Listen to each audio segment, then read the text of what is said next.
Welcome to the Daily Review. This is Razak, Senior Trading Strategist here at CMTrading, and today is February 17th, 2025, and today is Monday morning. So looking at the highlights of the day, Nvidia extends its gains to its upside, but first, no major economic events scheduled for today. So looking at the markets, starting out with the Forex symbols, the major pairs really consolidating after some decent gains versus the US dollar last week. And looking at the indices, the NASDAQ is on its highs, just looking to break out.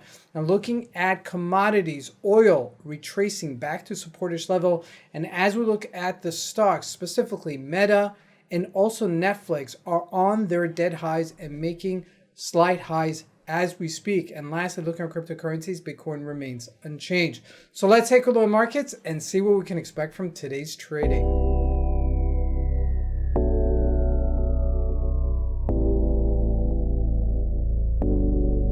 So I'm going to start out with the Canadian dollar. I'll tell you why, because the Canadian dollar has been really very honest, okay?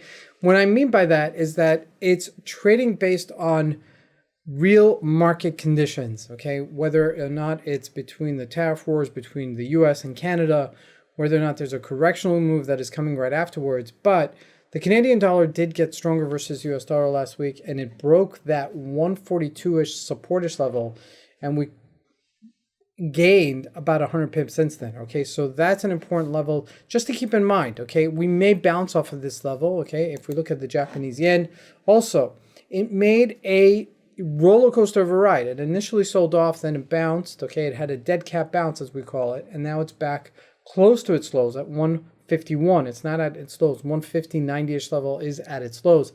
So this is the question. Is it really a bounce or is it short covering? And that's what we're going to be able to tell in the next coming days, okay? So that's really an important element as well. Now, it's another week, and guess what? Another low for the Turkish Lira. I don't know how long I've been following the Turkish Lira, but it's been a long time, and it's making new record lows versus the dollar, okay? It's just a perfect graph. You can't even do anything to this, okay? It's just continuously weakening and weakening, whether it's on a daily, a 4-hour chart, or even a weekly chart. You could just see it since 2021. It just completely broke down once it broke that 10, and it's not changing.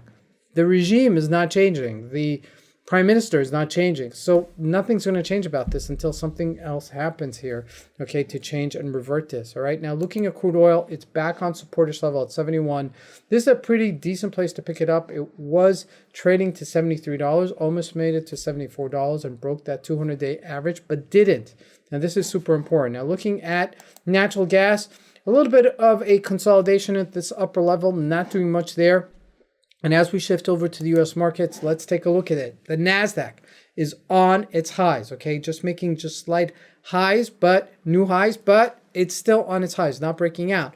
Now, what is driving this, all right? So let's take a look at it. Netflix on its record highs, 1058. And if we look at Meta, look at that, 738. This thing is a monster. It really is a fantastic monster. Only 2 years ago or a year and a half ago was trading at $98 a share. This is really just unreal. Just 2 years ago, 2.5 years ago, was trading at September 2022 was trading at $98 a share. Now it's trading at $738. This is going someplace, and it's integrating AI and all that stuff in it. Okay, now last week Cisco had its earning reports, and I'm highlighting this because it's super important. It had a big gap up, and it closed the gap, and now it's going. Now, if it continues to go, we may see ourselves really challenging our upper resistance level once again, okay? And that's super important, as that gives us another chance to jump into it. All right, now looking at the other stocks, not doing much.